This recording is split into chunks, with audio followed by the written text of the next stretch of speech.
जो हमने कही। नमस्कार दोस्तों, मैं संजीव शर्मा डिजायर न्यूज से।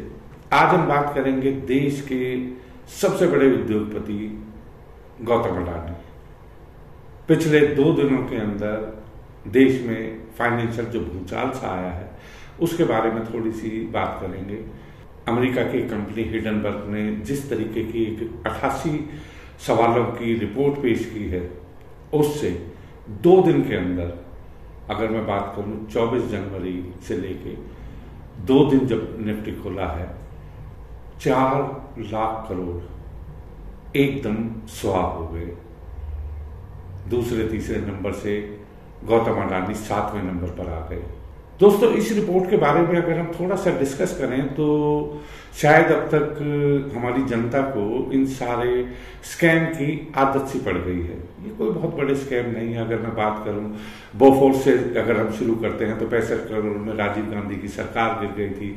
उसके बाद हर्षद मेहता का पहला शेयर्स का फ्रॉड आया था। उसके बाद मेहुल चौकसी आए। मेहुल चौकसी के साथ साथ नीरव मोदी की अगर मैं बात करूं, विजय माल्या की, अगर मैं बात करूं DHFL की, दिवान हाउसिंग फाइनेंस लिमिटेड की, जिनका अभी 36,000 करोड़ का है। तो ये सारे घोटाले मिलकर 3-4 हजार, 5 हजार, 10 हजार करोड़ के घोटाले हैं। शायद इन पर अब हमारा ज्यादा ध्यान जाना भी नहीं चाहिए, क्योंकि ये एक आम बात हो गई है। वहीं अगर मैं बात करूं तो जोशीमठ में जो एक आपदा आई है, उसमें वहां जितने भी लोग हैं, जो भी वहां के बिजनेसमैन हैं, जो भी वहां के छोटे छोटे दुकानदार हैं, उन पर आप जानते हैं कि उनके ऊपर कितना कर्ज होगा? कुल 250 करोड़ का। 250 करोड़ का कर्ज है, जिसमें कि पिछले 6 महीने से वहां पे कोई काम नहीं है। आने वाले वक्त में हो सकता है कि उनमें से कितने लोग सुसाइड कर लेंगे, हमें पता भी नहीं चलेगा, क्योंकि वो 200-250 करोड़ का है। ये 200-250 करोड़ का, 500 करोड़, 1000 करोड़ के घोटाले अब ये नॉर्मल चीजें हैं। इनके लिए परेशान होने की कोई हमें ज्यादा जरूरत भी नहीं है, क्योंकि जिस तरीके का माहौल आ रहा है, जिस तरीके से एक आदमी कहीं से भी उठ के आता है, और 30-40 साल में पहले अगर नाम लिए जाते थे तो टाटा, बिरला, डालमिया के नाम आते थे। ये लोग वो थे जिन्होंने देश में सुई से लेके हवाई जहाज बनाने तक कभी काम किया। सेम उसी पैटर्न पे जो नए बिजनेसमैन आज के टाइम में आ रहे हैं, उनके लिए एक कुबेर का खजाना है हमारे बैंक्स के साथ साथ अगर मैं बताऊं कि 4 लाख करोड़ का जो अभी ये 2 दिन के अंदर, एक रिपोर्ट के अंदर जो ये सारे के सारे लाखों लोगों का जो पैसा डूबा है, वो शायद कभी सामने भी ना आ पाए। उन लोगों को तो एक आदमी का अगर 1 लाख रुपए वो लगाता है, उसका डूब जाता है, वो नॉर्मल आदमी अपने घर में बैठ जाता है, अपनी किस्मत को कोसने लगता है। लेकिन क्या कभी हमने सोचा है कि इतने बड़े गौतम अडानी के पीछे किसका हाथ है? कौन आदमी उनको इतने बड़े बड़े लोन्स देता है कि आज अगर उनके लोन्स के बारे में बात करें तो शायद मुझे नहीं लगता कि हमारी 130-40 करोड़ की जनसंख्या में से 1 करोड़ 2 करोड़ आदमी होंगे जो वो फिगर भी लिख पाए हैं। 4 लाख करोड़ आप लिखने में बैठेंगे, 11-12 जीरो लग जाती है 4 के सामने। लेकिन अब हमें धीरे धीरे आदत पड़ गई है। ये भी एक स्कैंडल आएगा, ये 10 दिन, 15 दिन, 20 दिन जो है वो आएगा, लोगों का पैसा डूबेगा। अगर आप देखिए कि LIC जैसी कंपनी जिसने अडानी के अंदर इन्वेस्ट कर रखा था, 20,000 करोड़ रुपए 2 दिन के अंदर उनका भी डूबा है। क्या जो सरकारी कंपनियां हैं, जब वो ऐसे प्राइवेट इन्वेस्टरों के पास पब्लिक का पैसा इन्वेस्ट करती हैं, तो क्या सेबी इन चीजों को ध्यान नहीं रखता? माना कि पिछले 1-1.5 महीने के अंदर देश के अंदर चारों स्तंभ हिले हैं। अगर मैं चारों स्तंभ की बात करूं तो चारों स्तंभ कहीं ना कहीं हिले हैं। अगर मैं बात करूं, पार्लियामेंट की बात करता हूं, तो पार्लियामेंट में अगर आप देखेंगे तो अभी गुजरात के अंदर जो BBC ने एक डॉक्यूमेंट्री बनाई है, उस डॉक्यूमेंट्री के ऊपर कितनी कंट्रोवर्सी हो रही है। क्या उस डॉक्यूमेंट्री में हम ये मान के चलें कि दोबारा से यूके हमारे पे कोई प्रेशर क्रिएट करना चाह रहा है? अगर मैं हिंडनबर्ग की बात करूं तो ये अमेरिका की क्या कोई ऐसी पॉलिसी हो सकती है कि वो दबाना चाहता हो? कहीं ना कहीं मीडिया हमारा पहले ही इन चीजों में शांत हो गया है। वो अब एग्रेसिव नहीं है।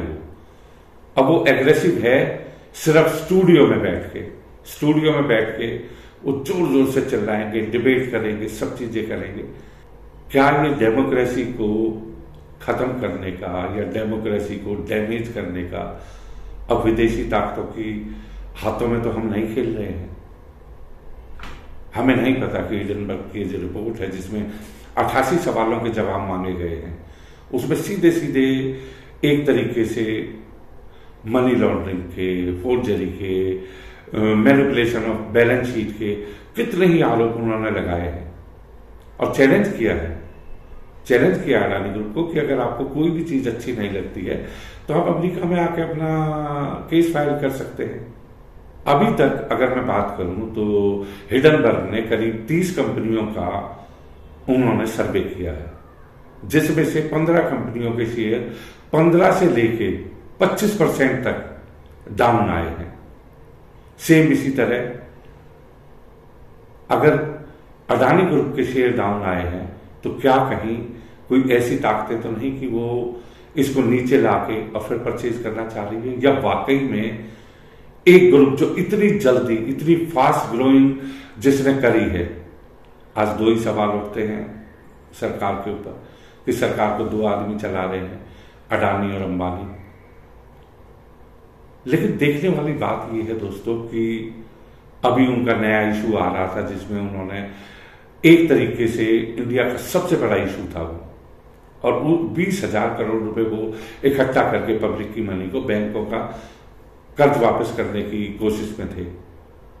लेकिन 4 लाख करोड़ 2 दिन में डूब जाना और तीसरे नंबर से 7वें नंबर पर आ जाना, उसके बाद भी ना मीडिया के अंदर है ना किसी चीज। हम ये नहीं कहते कि हम ही कोई पहल कर रहे हैं, और भी बड़े बड़े जिनके पास बहुत अच्छा इंफ्रास्ट्रक्चर है मीडिया के पास, जो आज बड़े बड़े इंटरनेशनल चैनल हैं, नेशनल चैनल हैं, उनको आगे आना चाहिए। हम ये नहीं समझते कि हम उतने सक्षम हैं कि वो सारी की सारी चीजें इन्वेस्टिगेशन करके हम आपके सामने ला सकते हैं, लेकिन जितनी हमारी कोशिश रहती है उस कोशिश के मुताबिक देश के अंदर ये फाइनेंशियल इंस्टीट्यूशन के ऊपर एक बहुत बड़ा धक्का है। ये कितने दिनों के अंदर सुलटेगा या कितनी बड़ी इन्वेस्टमेंट को जीरो कर देगा, ये अभी तक हमें नहीं पता। अब सोमवार को दोबारा खुलेगा बाजार, उसके बाद पता चलेगा कि शेयरों में जहां 18.52% से लेके 27% तक की गिरावट आई है, हिडनबर्ग ने सिंपल ही कहा है कि जो भी वैल्यूएशन की गई उसमें 85% एक तरीके से फेक है। दोस्तों सिंपल शब्दों में अगर मैं इसको कहूं तो ये एक लेमैन के लिए मैं आपको बताता हूं कि अगर 1 एकड़ लैंड 50 लाख रुपए की है और उसको कोई व्यापारी खरीद लेता है, वो उसका चेंज ऑफ लैंड यूज करा लेता है, तो उसके बाद उसकी वैल्यूएशन मीटर्स में निकलती है। वही लैंड जो आज 50 लाख की एग्रीकल्चर है, वो 4 दिन के बाद जैसे ही उसका CLU हो जाता है उसकी कॉस्ट 2 करोड़ हो जाती है। अगर मैं एग्रीकल्चर लैंड के ऊपर लोन लेने जाऊं तो 50 लाख की लैंड पे बैंक कहता है मुझे 30 लाख रुपए लोन देगा। उसी लैंड को मैं एक पेपर के ऊपर अगर उसका CLU करा लेता हूं तो उसी लैंड की कीमत हो जाती है 2 करोड़ और मुझे लोन मिलता है 1 करोड़ 80 लाख। क्या वो लैंड एकदम उपजाऊ हो गई, या वो लैंड अभी जैसी की जैसी पड़ी हुई थी उसकी 4 गुना 5 गुना कीमत कैसे हुई? ये जितनी जगलरी ऑफ अकाउंट्स हो रहा है, जितनी बड़ी बड़ी कंपनियां कर रही हैं, इसमें सबसे बड़ा रोल जैसे ही एग्रीकल्चर लैंड का नॉन एग्रीकल्चर यूज होता है उसकी कीमत 5 गुना 6 गुना, क्योंकि उसकी काउंटिंग फिर मीटर्स में होती है, कहां एकर्स और कहां मीटर्स। तो ये लोग 100 करोड़ की जमीन खरीदते हैं, 100 करोड़ की जमीन का लैंड यूज चेंज कराते हैं, उसकी 1000 करोड़ कीमत होने पे 900 करोड़ रुपए लोन उठा लेते हैं। अगर उस लोन की बात करें, अगर कल को वो बैंक रिकवरी भी करना चाहे तो 100 करोड़ की कीमत ज्यादा 125 करोड़ हो जाएगी, 150 करोड़ हो जाएगी।